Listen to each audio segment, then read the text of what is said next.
There are secrets that age you differently than time does. They settle into your bones, change the way you breathe, make you careful with every word that leaves your mouth.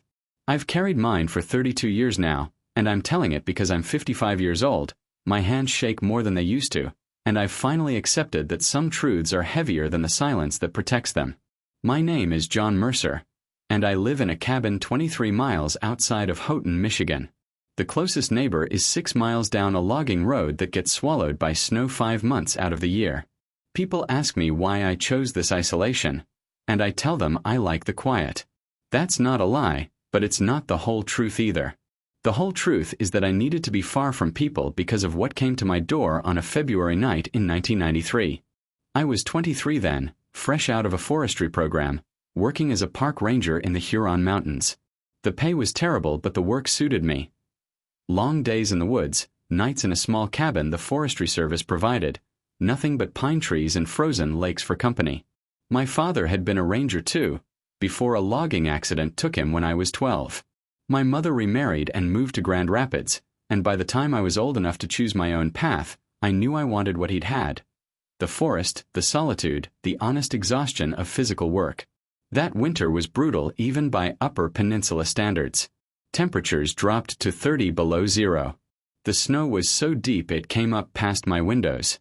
I'd spend my days checking trail markers and clearing paths, coming home after dark to a cabin that creaked and groaned like a living thing.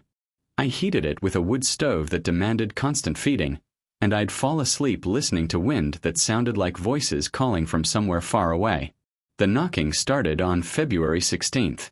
I remember because it was my birthday, and I'd treated myself to a venison steak and a beer, sitting alone at my small table, watching the fire. Around 9 o'clock I heard it.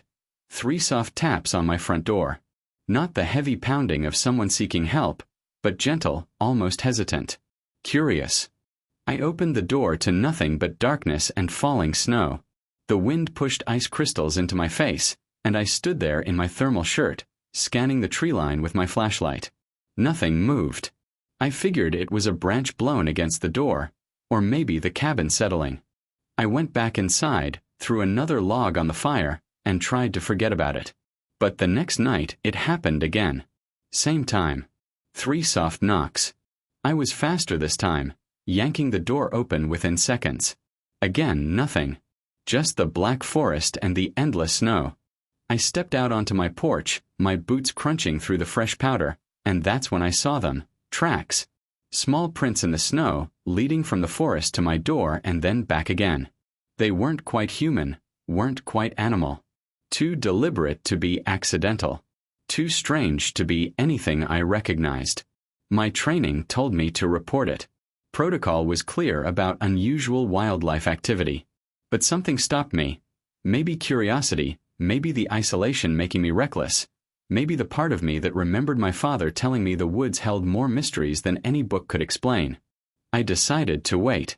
To watch. To see what came back.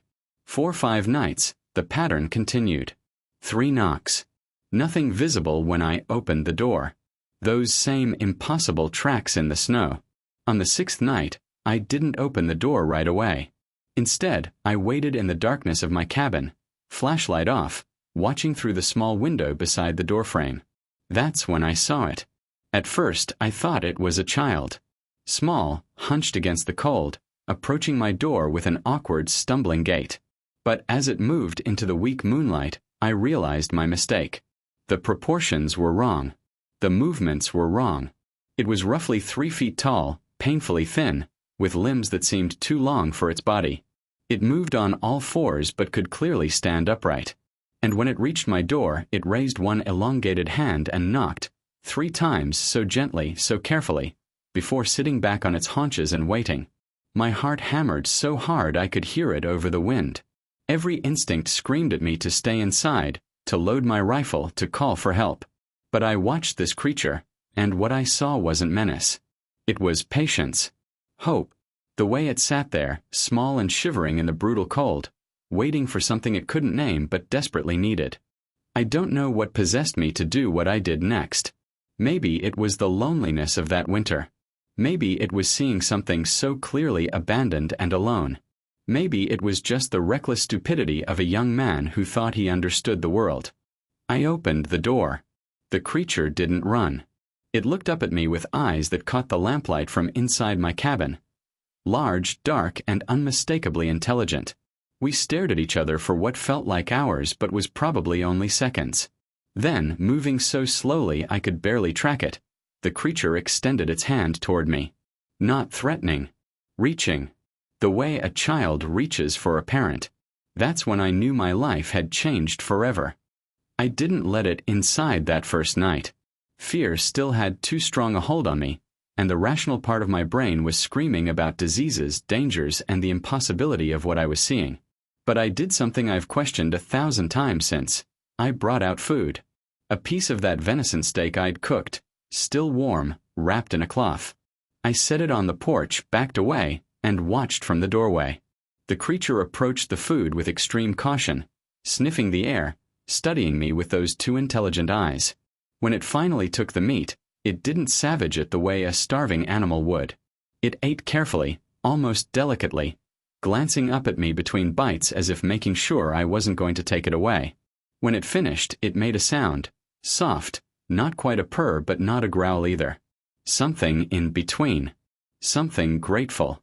Then it was gone, disappearing into the darkness so quickly I almost convinced myself I'd imagined the whole thing. But the tracks were there in the morning, and so was the empty cloth where the meat had been.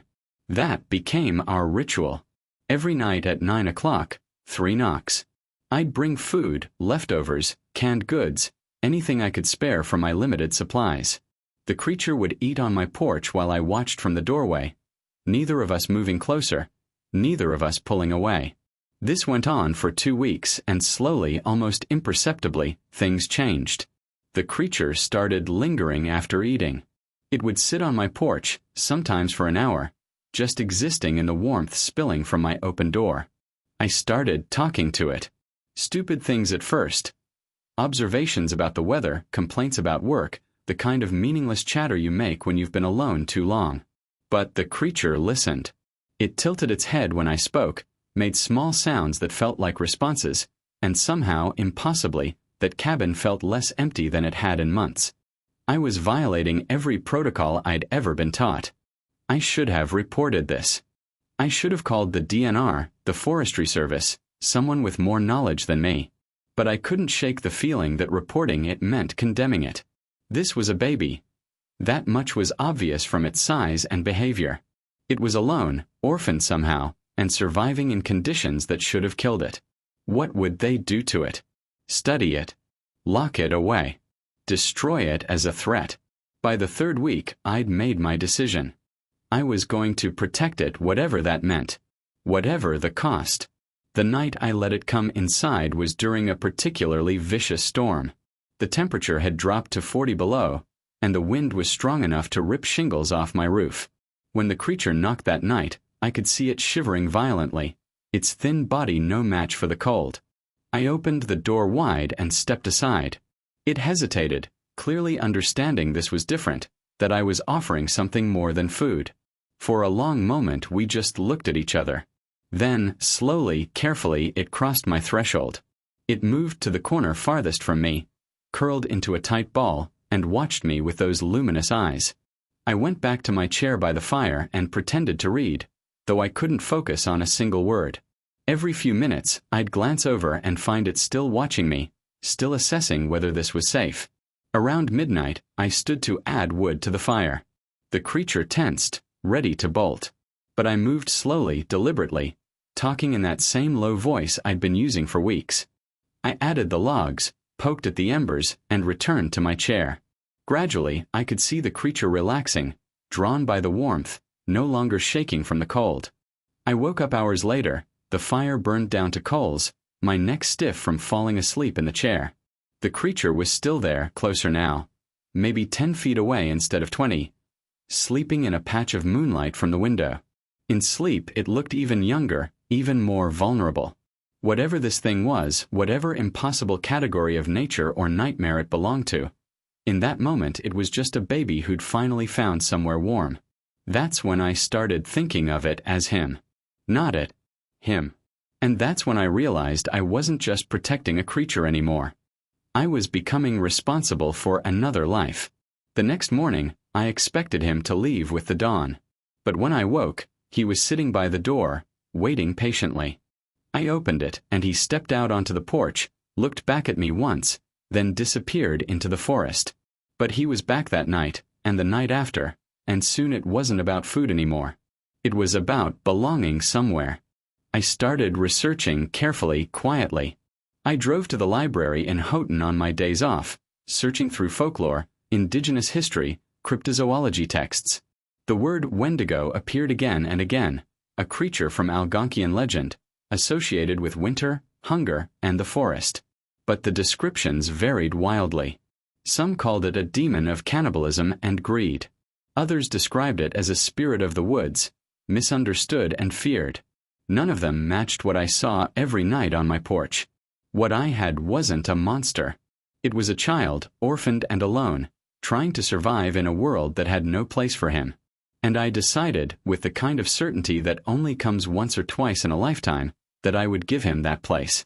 Whatever it took. Whatever I had to sacrifice. I named him quietly in my head at first, then aloud when we were alone.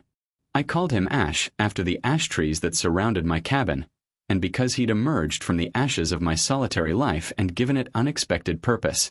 He responded to the name, or at least to the sound of my voice when I said it. And that was enough.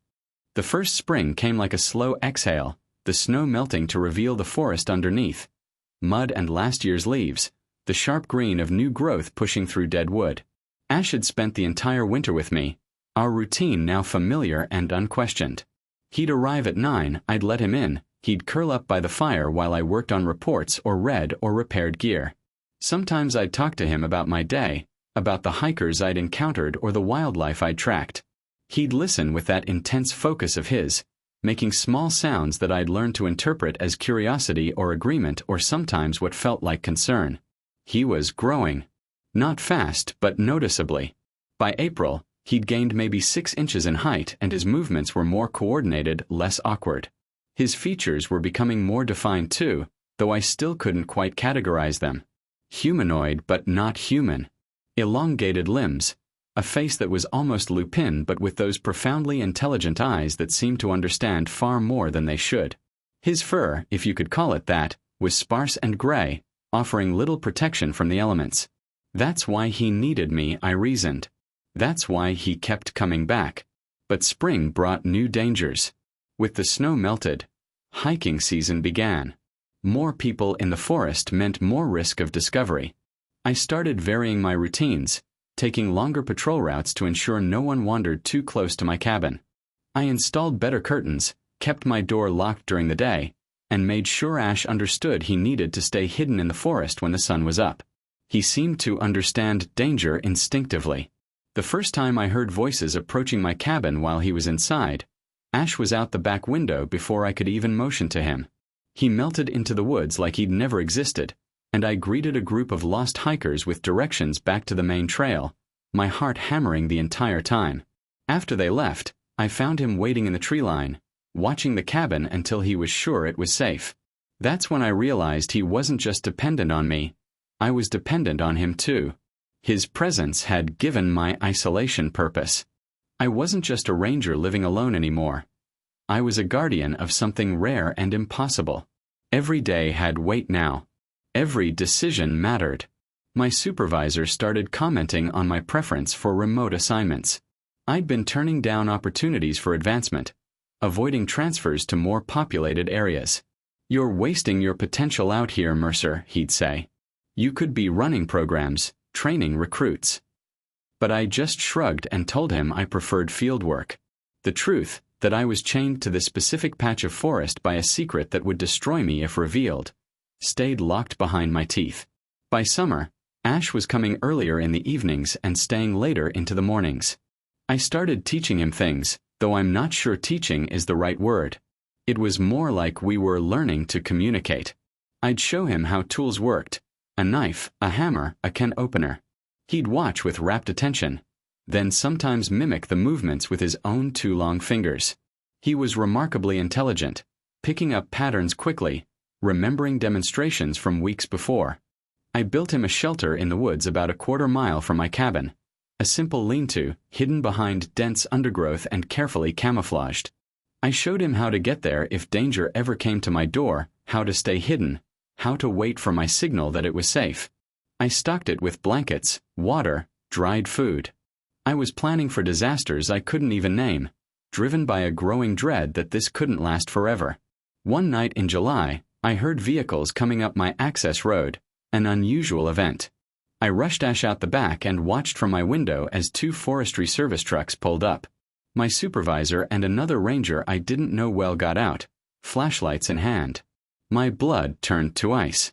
"Mercer," my supervisor called. "You in there?" I opened the door, keeping my body in the frame, blocking their view inside. "What's going on?"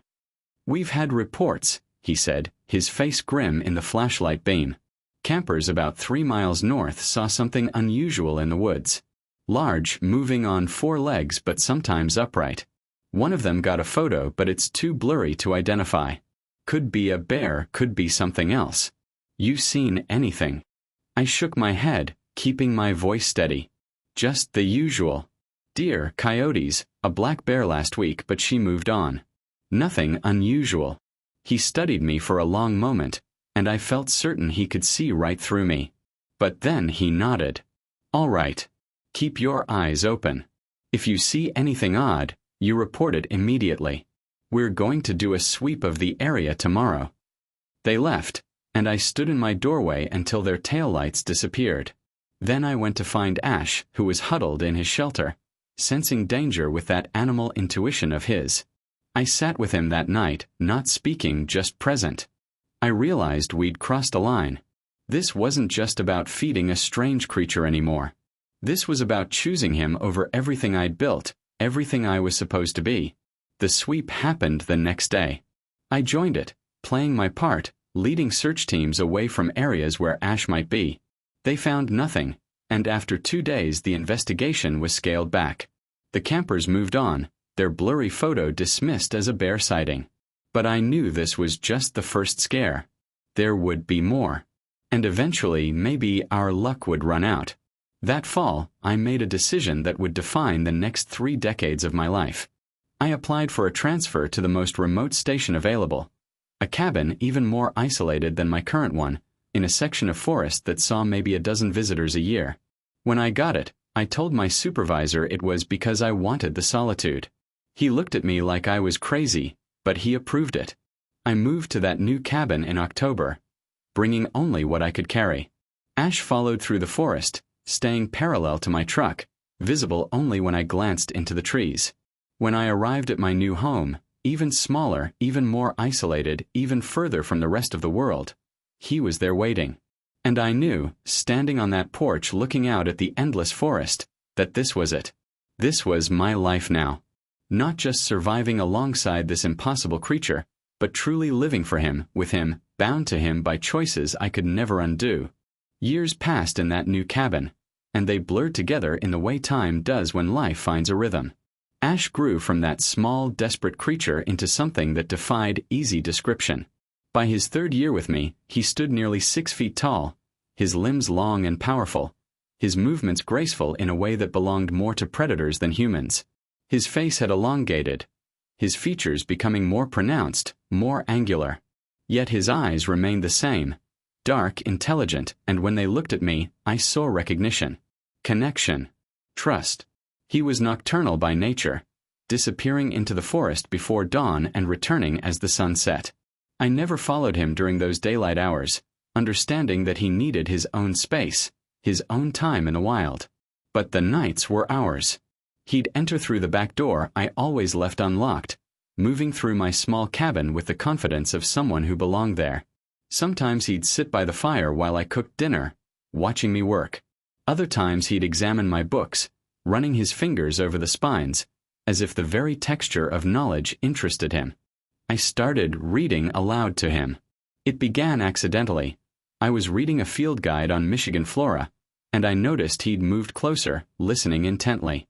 So I continued, describing each plant, its uses, its place in the ecosystem. He'd make soft sounds at certain passages, and I learned to recognize which topics fascinated him. Natural history, yes, but also poetry. I'd read him Frost and Whitman, and he'd go still, absolutely focused, as if he understood not just the words but the emotions beneath them. People probably think I'm crazy, attributing so much awareness to what they'd call an animal. But you'd have to see the way he looked at me when I spoke about loss, or loneliness, or the weight of secrets. You'd have to witness the times he'd rest his hand on my shoulder when I broke down crying, which I did more than I'd like to admit, overwhelmed by the impossibility of what we were doing, terrified of losing him, exhausted by the constant vigilance. Because vigilance was required always. In year 4, hunters came through in the fall, illegally camping on protected land. I found their site and politely but firmly told them they needed to leave. One of them, drunk and belligerent, asked if I was one of those crazy rangers who thinks he owns the forest. I helped them pack up their camp, watching as they drove away, but not before I saw something that made my stomach drop. Fresh prints near their campsite. Large, distinctive, not quite human. They hadn't noticed them, thank God, but it was a reminder that every encounter was a risk. I reported the illegal camping but not the prints. I'd become adept at selective reporting, at filing paperwork that told truths but not the whole truth. My supervisor had long since stopped expecting much from me beyond basic maintenance and safety checks. I was the ranger who preferred isolation, who'd turned down promotions, who seemed content to grow old in the woods. What they didn't know was that my contentment had a name, a presence, a reality that would shatter their understanding of the world. In year 7, Ash brought me something. It was early evening, not our usual time, and he appeared at my door with urgency in his movements. He held out his hand, and in his palm was a small carved piece of wood. Rough, primitive, but clearly intentional. It was shaped like a pine cone, and though the craftsmanship was basic, the intent was clear. He'd made something for me. I took it, feeling the weight of that gesture. He'd been watching me work with wood during long winter nights, repairing furniture, whittling to pass the time. And he'd learned. He'd created something. I looked at him, this creature that wasn't supposed to exist, and felt something break open in my chest, a love that was paternal and protective and completely unconditional. I kept that carved pine cone on my mantel, and over the years, others joined it. He'd bring them occasionally, always when I was at my lowest, always when he somehow sensed I needed reminding that this isolation had meaning. We had close calls. In year 9, a wildlife photographer set up in a blind near my cabin, hoping to catch shots of wolves. I had to carefully patrol the area, gently discouraging Ash from his usual routes until the photographer got bored and moved on. In year 12, a team of biologists came through studying forest health after a pine beetle infestation. I hosted them for 3 days, all while knowing Ash was out there, waiting, trusting me to keep him safe. The stress nearly broke me. I barely slept, jumping at every sound, certain that at any moment someone would see something they couldn't explain. But we survived each scare. We adapted. I became more cautious, Ash more careful. By year 15, we'd developed an almost telepathic understanding of danger. I could signal him with small changes to my routine, a lamp in a certain window, a particular knock pattern, and he'd know to stay away, to wait, to be patient. The hardest part wasn't the fear of discovery. It was the loneliness of the secret itself. I couldn't tell anyone. Not friends, not family, not the few people I still maintained contact with. When my mother got sick and I drove to Grand Rapids to see her, she asked me about my life, about why I seemed so withdrawn, so changed. I wanted to tell her everything, about the creature I'd raised, about the impossible thing that had given my life purpose. But I just said work was demanding and the isolation suited me. She died thinking I'd wasted my potential, never knowing I'd found something most people search for their entire lives, a connection that transcended understanding. In year 20, Ash got sick. It started with lethargy, with him arriving later at night and leaving earlier in the morning. Then came the coughing, harsh, wet sounds that echoed through my cabin. I panicked. How do you treat an illness in a creature no veterinarian or doctor has ever seen? I did what I could. Antibiotics meant for large animals, purchased with cash from a feed store 3 towns over. Warmth, water, constant care. For 2 weeks, he barely moved from the corner of my cabin, and I barely left his side. I'd take sick days, claiming flu, while I nursed him back to health. He survived, but it aged me in ways that had nothing to do with time. I realized how fragile this was, how much I'd lose when the inevitable happened. Because creatures die, even impossible ones. And when Ash died, I'd have no one to grieve with, no one to tell, no way to mark the loss of the most important relationship of my life.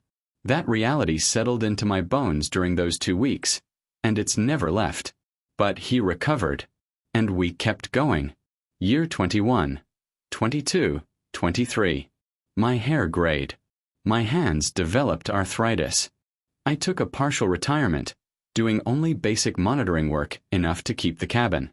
Ash showed signs of aging too, slower movements, longer rests, occasional stiffness in cold weather. We were growing old together, this impossible creature and this man who'd sacrificed everything normal to protect him. By year 25, I'd stopped thinking about what would happen when someone finally discovered the truth. Instead, I thought about gratitude, about how lucky I'd been to know him, to be trusted by him, to share my life with something the world would never understand. The crisis came in year 28, during an October that turned cold earlier than usual. I was 51 years old, feeling every one of those years in my joints, working reduced hours but still maintaining enough presence to keep my cabin and my pension path secure. Ash was in his late 20s. I'd always counted his age from that first knock on my door, and showing clear signs of maturity. He'd become more cautious over the years, rarely leaving visible tracks, avoiding human contact with an almost paranoid vigilance. But vigilance can only protect you from so much. The Department of Natural Resources announced a comprehensive survey of the Upper Peninsula forests, climate change monitoring, invasive species tracking, population studies of endangered animals. It would be the most thorough examination of these woods in decades, with teams of scientists combing through areas that hadn't been systematically studied in years. My cabin was directly in the survey zone. I received the notice in August and immediately felt the walls closing in. There would be camera traps, hair sample collections, track documentation, drone flyovers. The kind of intensive work that would make it nearly impossible for Ash to move through the forest undetected. We had maybe 8 weeks before the teams arrived, 8 weeks to figure out what to do. That night, I sat with Ash and tried to explain the danger. I showed him maps, drew pictures, used every communication method we'd developed over nearly 3 decades. He understood. I could see it in his eyes, in the way his whole body tensed. For the first time since that initial winter, I saw fear in him. Real, profound fear. "We need to move you," I said, knowing he couldn't understand the specific words but hoping he'd grasp the intent. "Further north, deeper in the wilderness. Somewhere they won't be surveying." But where? The survey was massive, covering thousands of square miles. And Ash knew this forest intimately. It was his home as much as mine. Asking him to leave was like asking him to abandon everything familiar, everything safe. But the alternative was discovery, capture, possibly death. I couldn't let that happen. I started planning. I took extra shifts, mapping out territories beyond the survey zone. There was an area near the Canadian border, accessible only by hiking in from a defunct logging road, that might work. Old-growth forest, minimal human traffic, far from any established trails.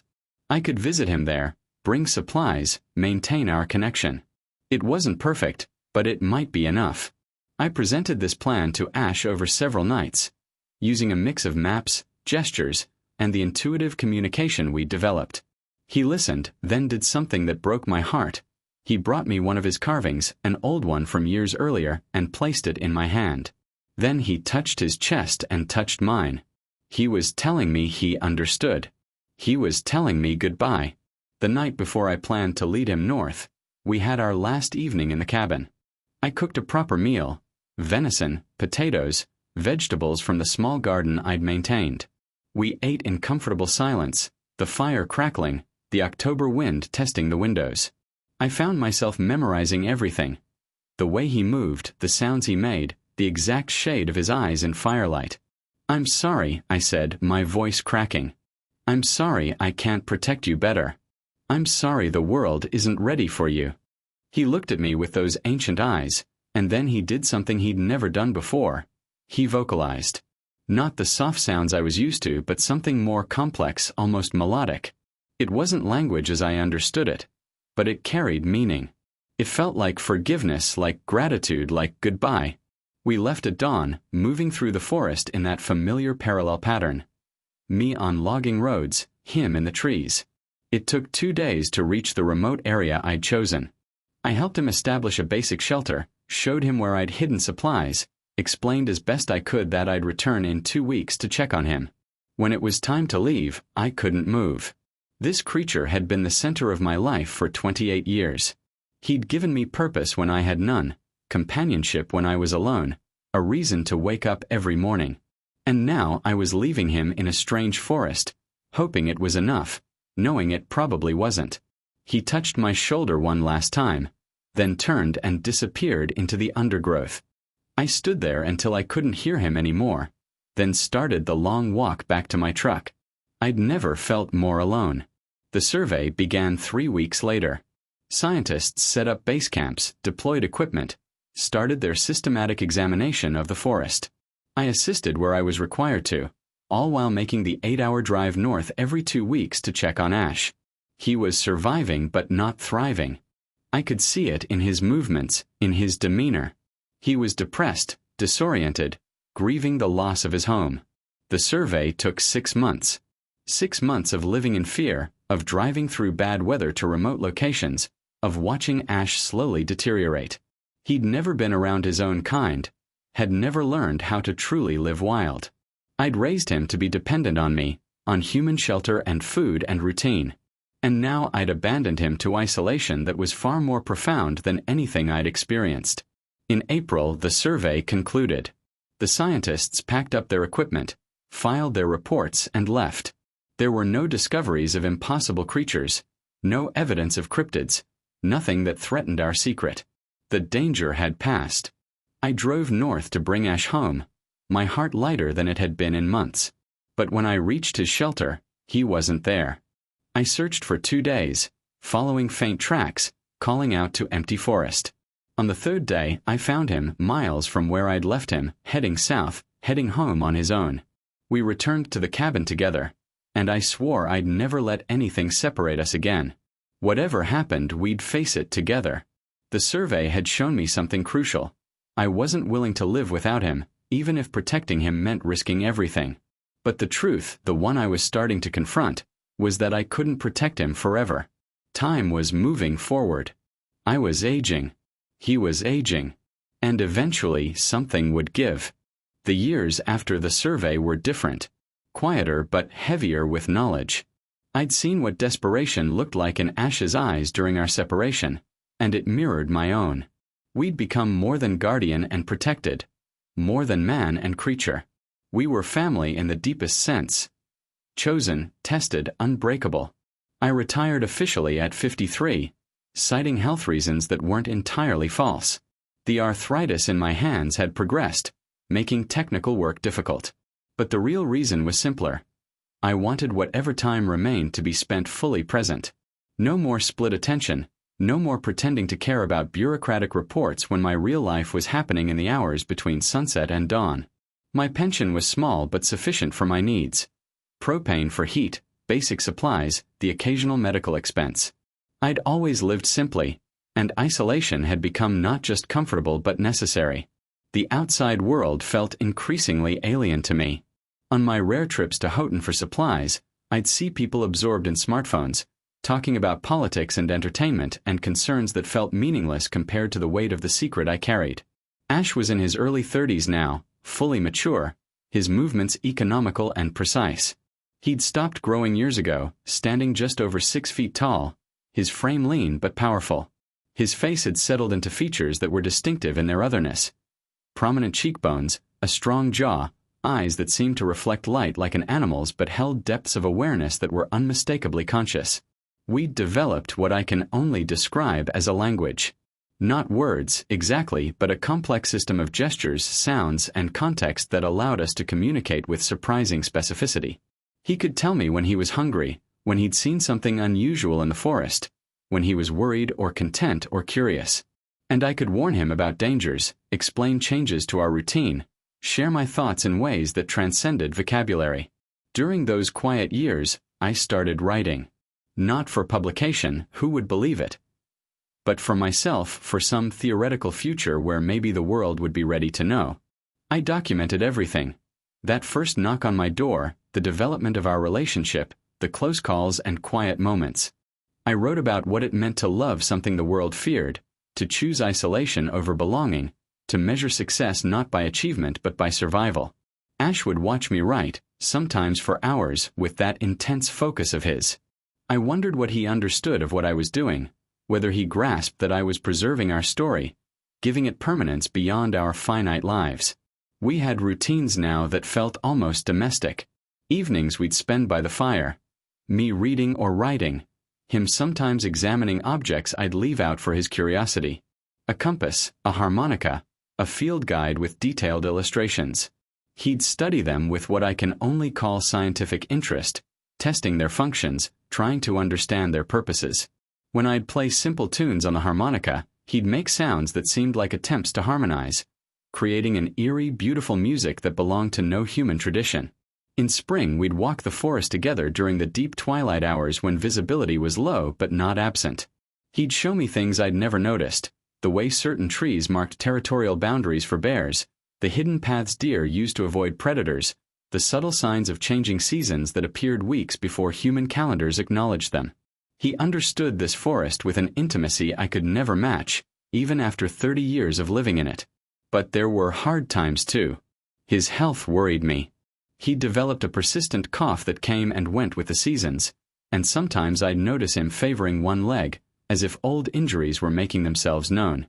I had no way to truly help him beyond basic first aid and the limited veterinary supplies I could acquire without raising suspicions. I lived in constant low-level fear that something serious would happen and I'd be helpless to prevent his suffering. And my own health was declining. The isolation that had protected us was taking its toll on me. I developed high blood pressure, required medication I had to collect from a pharmacy 40 miles away. My hearing was going, making it harder to detect approaching visitors. Twice I had episodes of severe chest pain that I self-treated with aspirin and hope, too afraid to go to a hospital and risk leaving Ash alone for an extended period. We were aging together, this impossible creature and this man who'd built his entire adult life around protecting him.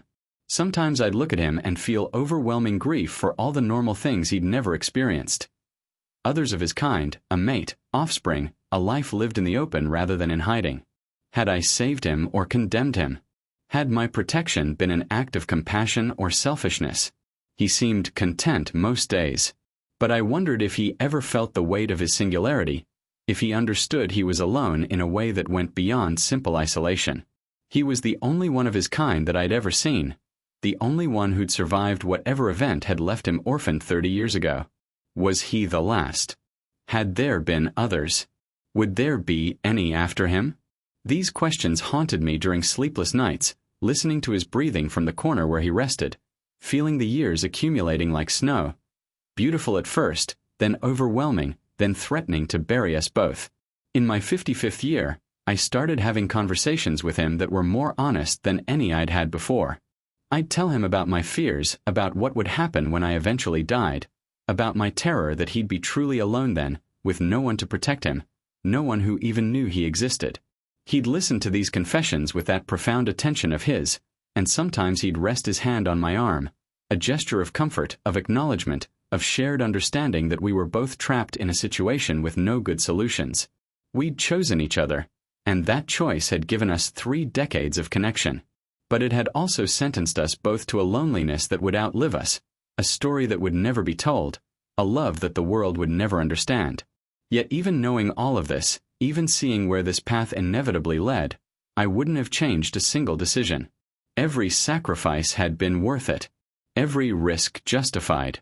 Because in a life that had felt empty and purposeless, he'd given me meaning. And I'd given him survival. That was enough. It had to be. The beginning of the end came quietly, as these things often do. It was November, 2 months before my 56th birthday, when I noticed the tracks. Not Ash's. I knew his prints as well as I knew my own face in the mirror. These were different. Smaller. Fresher.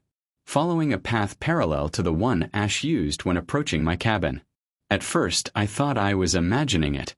30+ years of isolation can play tricks on your mind, make you see patterns where none exist. But the next night, when Ash arrived, his behavior confirmed my suspicions. He was agitated, alert in a way I hadn't seen in years. He kept looking toward the forest, making low sounds in his chest that I'd learned meant warning. "There's another one," I said, not really expecting confirmation, but needing to voice the thought. "Isn't there?" He looked at me with those dark eyes, and I saw something I'd never seen before. Hope. Raw, desperate hope. For 3 nights, the pattern continued. The smaller tracks appeared, circled my property, then disappeared back into the forest. Ash became increasingly restless, spending less time inside, more time pacing on the porch, staring into the darkness. On the 4th night, he didn't come to the cabin at all. I barely slept, listening to sounds in the forest that might have been wind or might have been something else entirely. When dawn came, I found them. 2 sets of tracks, side by side, leading deeper into the woods. Ash had found another of his kind. After 31 years of solitude, he'd found someone else. I should have been happy for him. Part of me was. But a larger part felt the hollow ache of impending loss. He'd come to me because he was alone and desperate. Now he had an alternative. Why would he stay? He returned on the 5th night, but something had changed. He was distracted, physically present but mentally elsewhere. We sat by the fire like always, but the easy companionship felt strained. After an hour, he stood and moved to the door. I knew what was coming. "You're leaving," I said. He paused, looked back at me. In his eyes, I saw apology and gratitude and something that looked like love. But I also saw inevitability. He'd found his own kind. It was time for him to live the life I'd never been able to give him. "It's okay," I told him, my voice breaking. "You should go. You should be with your own kind. This." I gestured around the cabin, at the small space that had contained our entire relationship. This was never going to be enough forever. He approached me then and did something he rarely did. He made contact, placing both his hands on my shoulders.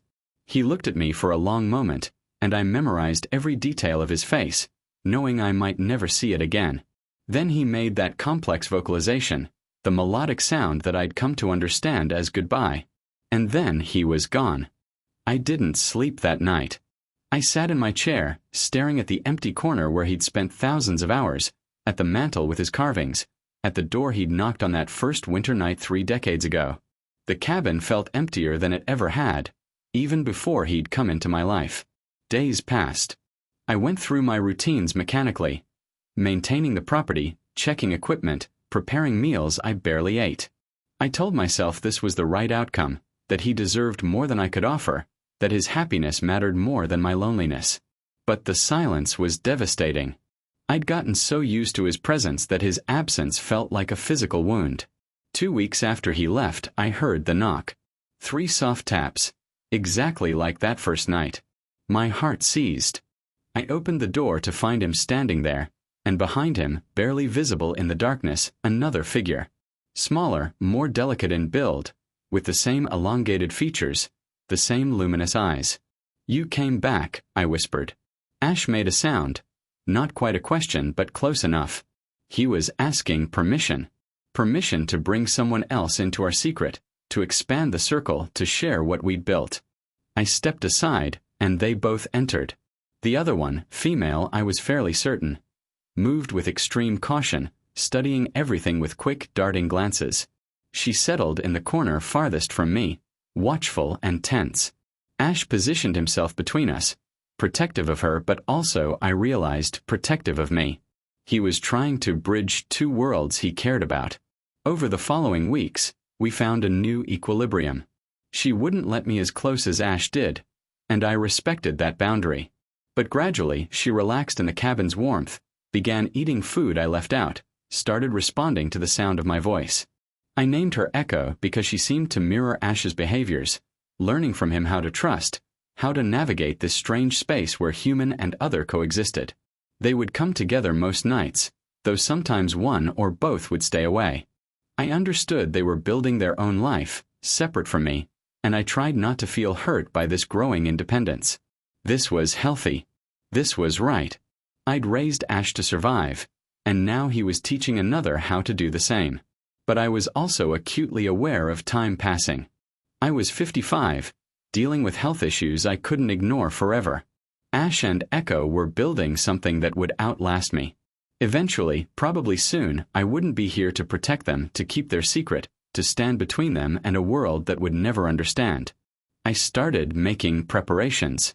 I updated my will, leaving the cabin to a conservation trust with stipulations that it remain undeveloped, off-limits to tourism, preserved as wilderness. I wrote detailed letters to be opened after my death, not revealing everything, but hinting at mysteries in these woods that deserved protection. I was trying to build a barrier around them that would survive my departure. One night, watching them curled up together by the fire, I realized something profound. My job wasn't to protect them forever. It was to protect them long enough for them to protect themselves. And maybe, just maybe, I'd succeeded. The question was, what happened next? The snow came early that year, blanketing the forest in white silence that felt both peaceful and final. I was 56 years old, 33 years removed from that first knock on my door, and I could feel time's weight in every joint, every labored breath, every moment of fatigue that came quicker than it used to. Ash and Echo had been coming less frequently, not abandoning me, but gradually establishing independence. I'd see signs of them in the forest, their tracks moving together, evidence of shelters they'd built deeper in the woods, kills they'd made and shared. They were creating a life together, and while part of me ached at being needed less, a larger part felt relief. They'd survive without me. That was enough. But on December 15th, everything changed. I was clearing snow from my porch when I saw them approaching, not from the forest as usual, but from the direction of the old logging road. Ash was supporting Echo, who was moving with obvious difficulty. As they got closer, I saw why, and my heart stopped. She was carrying something. Someone. A child. They were parents. I got them inside, set Echo by the fire, and stared at the tiny creature she held. It was even smaller than Ash had been that first winter. Maybe 2 feet long, with disproportionately large eyes and skin so thin I could see veins beneath. It was clearly premature, clearly struggling, making small mewling sounds that spoke of distress. How long? I asked Ash, knowing he couldn't answer but needing to say something. He made gestures that I interpreted as recent. Maybe hours, maybe a day. The birth had happened out there in the cold, without shelter, without help. The baby needed more than they could provide alone. I spent that night doing everything I could with my limited knowledge. I heated water, created a makeshift incubator near the fire, wrapped the baby in the warmest blankets I had.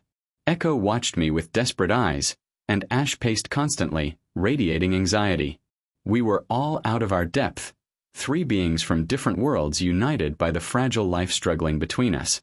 The baby survived the night, and the next. Gradually, day by day, it grew stronger. Echo nursed it, confirming biological similarities I'd only theorized about. Ash brought food constantly, providing for his small family with fierce dedication. And I maintained the environment, keeping the cabin warm, the fire fed, the space safe. They stayed. Not just for days but for weeks. The baby, I started calling it Hope, because that's what it represented, grew rapidly, its eyes becoming more alert, its movements more coordinated. By January, it was roughly the size Ash had been when I'd first met him, capable of crawling, making curious sounds, studying the world with that profound intelligence its parents possessed. Watching them together, Ash teaching the baby to grasp objects, Echo protecting it with fierce maternal instinct, I felt something I hadn't felt in years: peace. This is what it had all been for. Not just Ash's survival, but this. The continuation of something rare and impossible. They weren't extinct. They weren't alone. They had a future. But I also knew, with the clarity that comes from confronting mortality, that this couldn't last. I was having more frequent chest pains. My medication was barely managing my blood pressure. I'd wake up some mornings unable to remember what year it was. My body was failing slowly but inevitably. On February 16th, 33 years exactly from that first knock, I sat down with Ash and tried to explain what was coming. I showed him my medical papers, used every gesture and sound in our shared language to convey that I wouldn't be here much longer, that he needed to be ready to protect his family without me. He understood. I could see it in his eyes, in the way his shoulders sagged, in the sounds of grief he made. We'd both known this was coming, but knowing doesn't make it easier. You have to go deeper into the forest, I told him. Further than the survey area, further than humans regularly travel. You have to protect her and the baby. That's the most important thing now. He touched my face, a gesture of such tenderness that I broke down completely, sobbing in a way I hadn't since I was a child. This creature, this impossible being that the world would call a monster, was saying goodbye to me with more grace and love than most humans could manage. They left 3 days later. I packed them supplies, blankets, tools, dried food, everything I could spare. I showed them maps of the most remote areas, marked water sources and shelter locations. I gave them every advantage I could.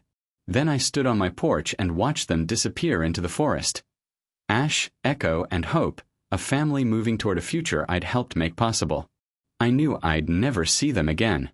This was the end of our story, the conclusion to something that had defined my entire adult life. And it was the right ending. They didn't need me anymore. They had each other. I went back inside, closed the door, and sat by the fire. The cabin felt different now. Not empty, exactly, but complete. The story had reached its natural conclusion. I'd done what I'd set out to do, even if I hadn't known what that was when it began. Sometimes, late at night, I think I hear them out there. 3 sets of footsteps moving through the snow, a family surviving against impossible odds. I don't go looking for confirmation. I don't need to. I know they're out there, living the life I helped preserve, carrying forward a species the world thinks is mythology. I'm 56 years old, and I've lived a life most people couldn't imagine. I've kept a secret that would change our understanding of nature, of reality, of what's possible in this world. I've loved something that shouldn't exist and been loved in return. I've sacrificed normalcy for purpose, belonging for meaning, safety for wonder. And I'd do it all again. Every single moment. Because that one night, when a desperate creature knocked on my door looking for help, I said yes. And that yes became everything. My chest hurts more frequently now. I've written this all down, sealed it in waterproof containers, hidden it where maybe someday someone will find it and understand. Or maybe they won't. Maybe this story dies with me, another secret the forest keeps forever. But out there, in the deep woods where humans rarely venture, 3 beings are living proof that mysteries still exist, that the world is wider and stranger than we think, that sometimes the most important thing we can do is protect what doesn't fit into our understanding. I protected them for 33 years. Now they protect themselves. And that's not an ending. It's a beginning. Thanks for following the story. If you can, leave a like on the video and subscribe to the channel. It really helps YouTube share our content with more people. Also, tell us in the comments what city you're watching from. That way we'll know where our viewers are from. Check out the other stories too. See you next time. Bye.